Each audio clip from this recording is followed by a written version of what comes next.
Eh bien, que le Seigneur vous bénisse, que le Seigneur vous garde. Alléluia. Que le Seigneur, eh bien, nous donne un esprit de compréhension de sa parole. Et là, nous voyons qu'il y a un frère qui explique, eh bien, l'esprit et l'eau. Et ceci nous fait comprendre que l'eau, en vérité, c'est le Saint-Esprit. Comme la parole de Dieu nous dit, nous sommes lavés par l'eau de la parole. Et là, nous voyons que la parole, c'est Christ. Jean 1,14, c'est aussi l'eau. Alléluia. Et il dit dans sa parole, le Seigneur, dans Jean 7, 37 à 39, qui nous donne une eau qui jaillira en nous jusqu'à dans la vie éternelle. Et il parlait de l'esprit que devaient recevoir ceux qui croiraient en lui. Alors nous voyons que ce frère explique très bien la parole de Dieu. Heureusement qu'il y a des personnes eh bien, qui comprennent la parole pour pouvoir aussi eh bien, être porteurs de la parole. Parce que la parole, nous sommes simplement des porteurs de la parole. Alléluia. Nous sommes des chandeliers qui portons la lumière, mais nous ne sommes pas la lumière, c'est le Seigneur qui est la lumière. Alléluia. Donc nous voyons que ce frère nous parle eh bien, du baptême d'eau, qui est le Saint-Esprit. Et la parole de Dieu nous dit que nous ne regardons pas aux choses visibles, mais à celles qui sont invisibles. Parce que les choses visibles étaient pour un temps, dans 2 Corinthiens 4, verset 18.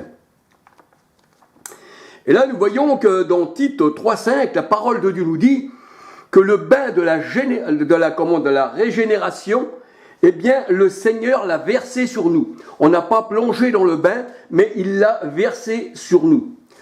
Tite 3, verset 5. On peut dire que le baptême du Saint-Esprit n'est pas une immersion, mais une onction.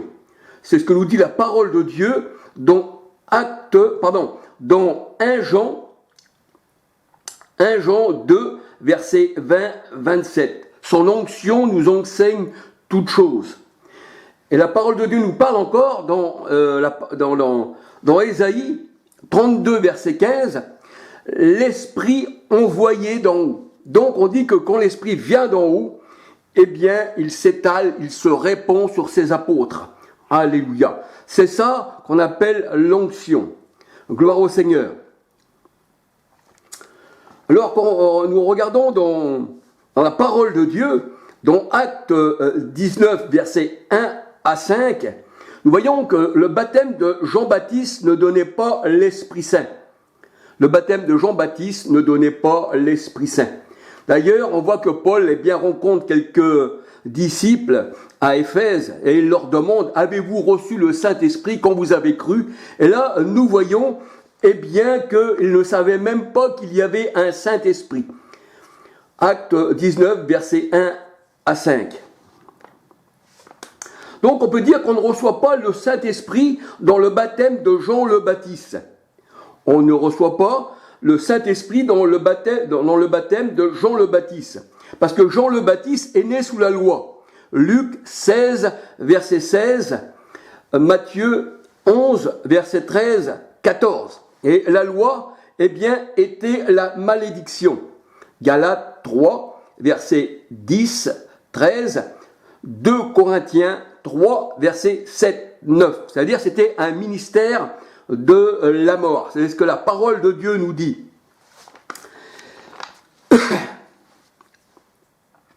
On reçoit le Saint-Esprit, eh bien, sous la grâce, pas sous la loi, pas du baptême de Jean.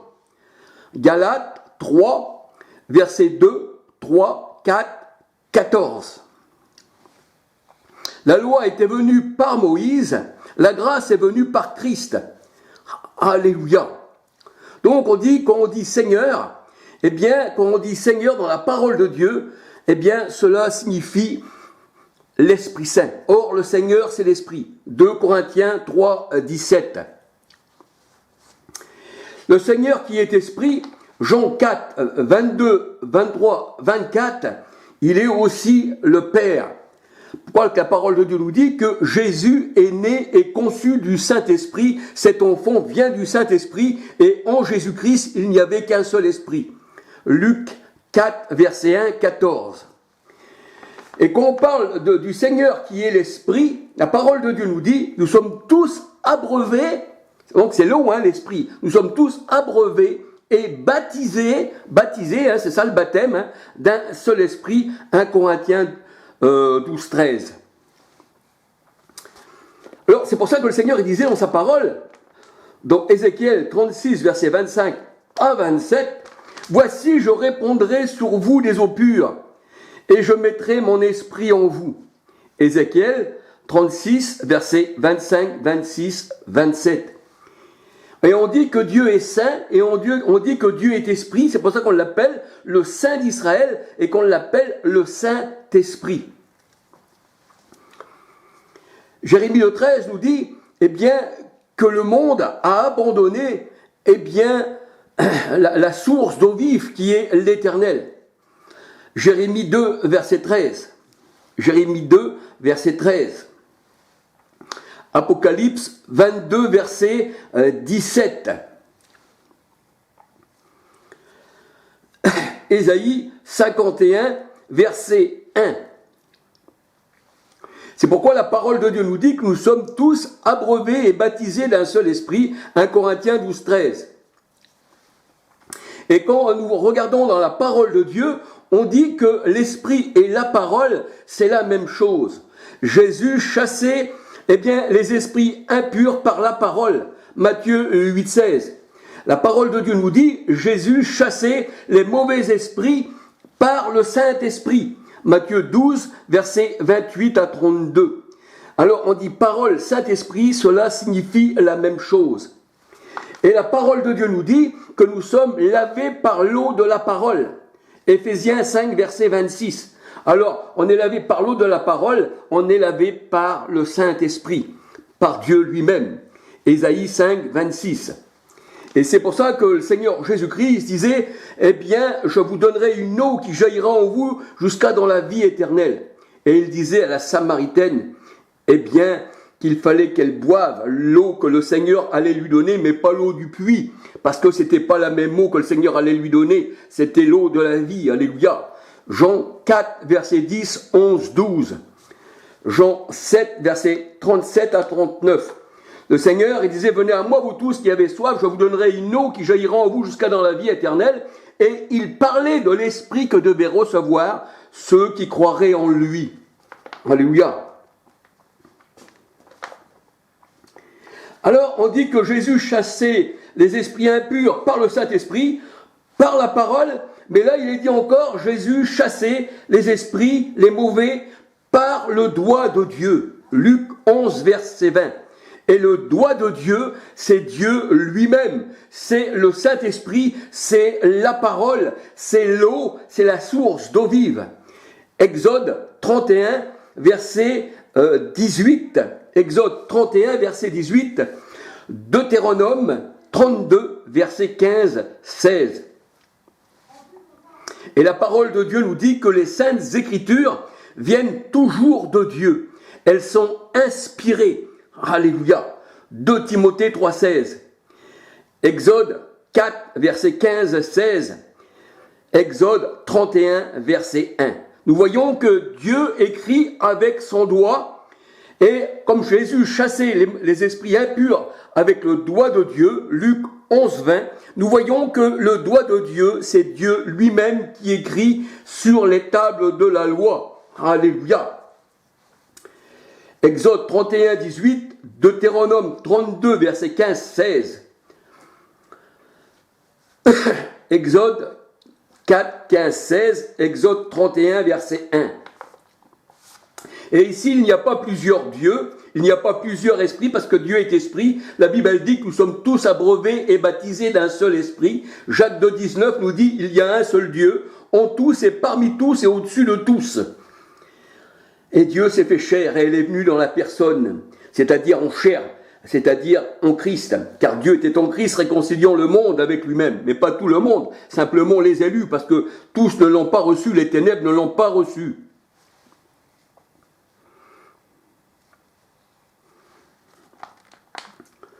La parole de Dieu nous dit, celui qui s'attache au Seigneur est avec lui un seul esprit. 1 Corinthiens 6, 13 à 19.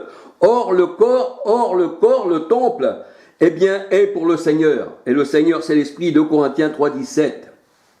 Et le doigt de Dieu, quand Jésus a écrit par terre, avec son doigt, Jean 8, verset 4, eh bien, le Seigneur nous fait comprendre que les mauvaises personnes seront inscrites sur la terre, parce qu'avec son doigt, il écrivait sur la terre, c'est-à-dire le doigt représente l'Éternel lui-même. Jean 17, verset 13. Alléluia. Mais le Seigneur a dit, vous n'êtes pas, vous, inscrits sur la terre, mais vous êtes inscrits dans les cieux. Alléluia.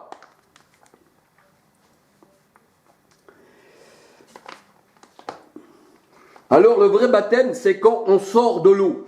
Quand on sort de l'eau, on reçoit le vrai baptême. Matthieu 3, verset 16.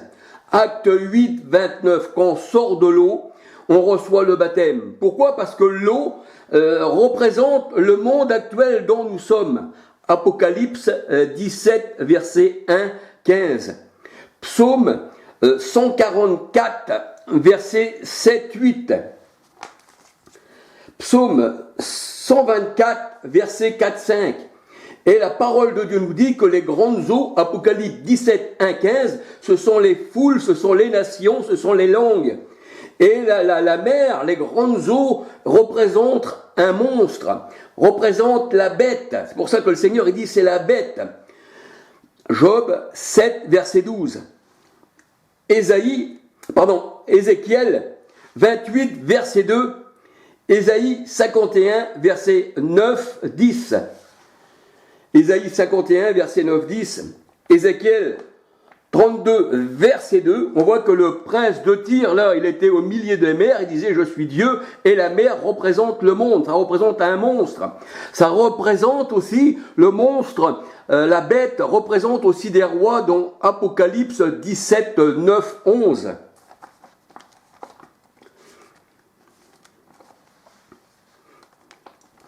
Et la parole de Dieu nous dit que Moïse signifie retirer des eaux. Ça veut dire qu'il a été retiré du monde.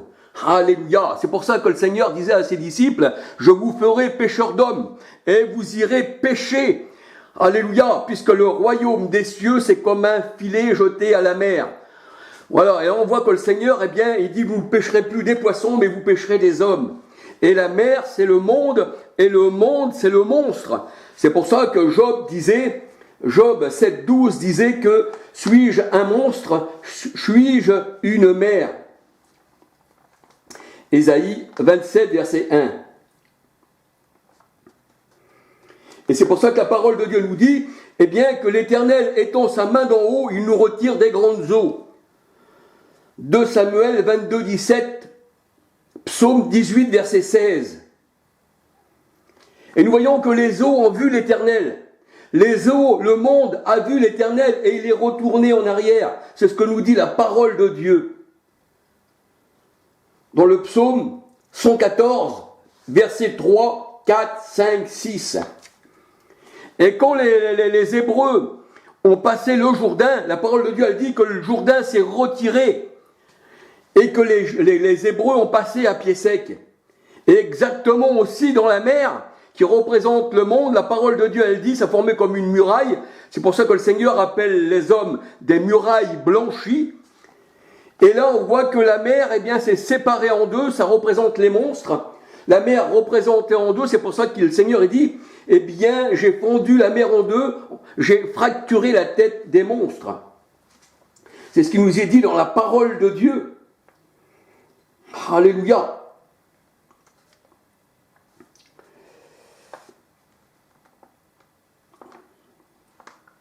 Alors on voit que Jourdain a retourné en arrière. Et pourquoi Jourdain retourne-tu en arrière? Même le Seigneur, il nous parle de l'orgueil du Jourdain. C'est pour ça que la parole de Dieu, elle dit, tous les fleuves vont à la mer, et cependant la mer ne se remplit pas. C'est pour ça que la parole de Dieu nous dit aussi que le monde entier, il est sous la puissance du mauvais.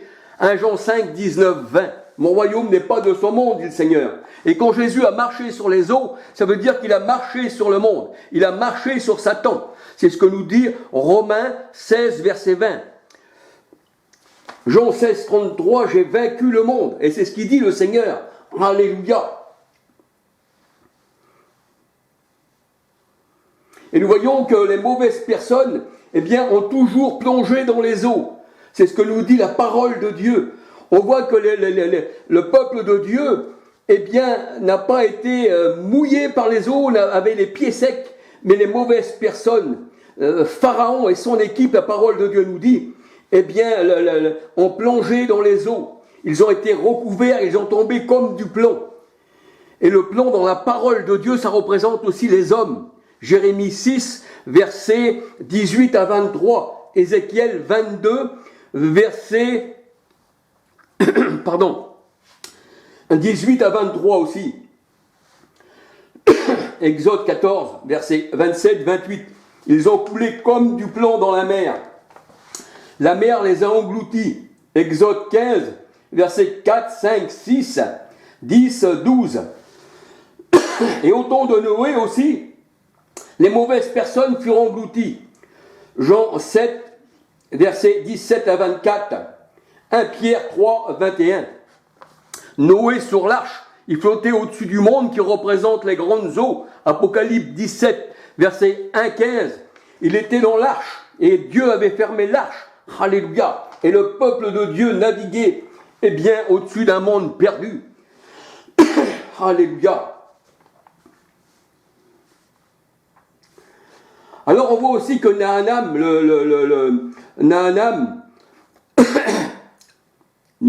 oui, excusez-moi pour la prononciation, il devait plonger 7 fois dans le Jourdain. Mais ceci ne satisfait que la chair. 2 Rois 5, versets 1 à 10, 14. 2 Rois 5, 1, 10, 14. Ça ne satisfaisait que la chair.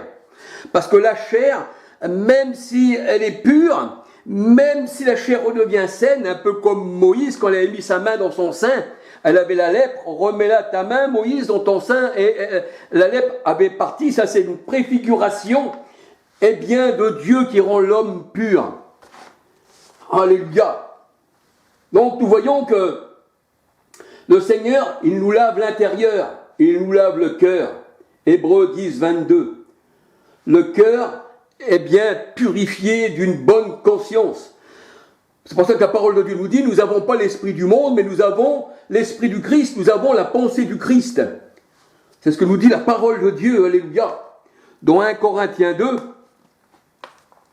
verset 12 à 16.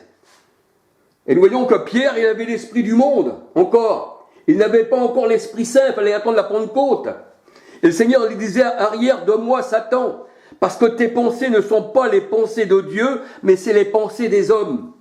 Parce que quand tu as la pensée de l'homme, que tu n'as pas la pensée de Christ, tu penses comme un homme, c'est pour ça que le Seigneur regarde au cœur.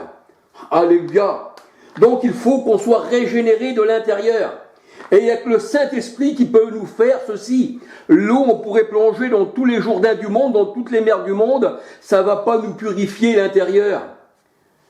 Et la parole de Dieu nous dit que le Saint-Esprit descend d'en haut. Ésaïe 32, 15. Le Saint-Esprit, c'est une onction. C'est ce que nous dit la parole de Dieu. Acte 2, verset 17. 2 Jean 20, 27. Son onction nous enseigne toutes choses. Donc nous voyons qu'il faut vraiment, eh bien, naître d'en haut. Alléluia. Il faut recevoir, eh bien, cette eau, cette pluie du ciel, qui est Dieu lui-même, qui est la source. Ils m'ont abandonné, moi la source d'eau vive.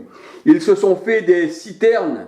Ils ont été en Égypte, boire de l'eau polluée, l'eau troublée par leurs pieds. Parce que les pieds dans la parole de Dieu, ça représente l'évangile, qu'ils sont beaux les pieds de ceux qui annoncent de bonnes nouvelles. Et nous voyons que la parole de Dieu nous dit, eh bien, que Paul était au pied de Gamaliel et les disciples étaient au pied de Jésus-Christ. Alléluia. Donc nous voyons que l'eau, eh bien, du monde ne peut pas laver, Pourquoi? Parce que ce n'est pas une eau que le Seigneur va agréer.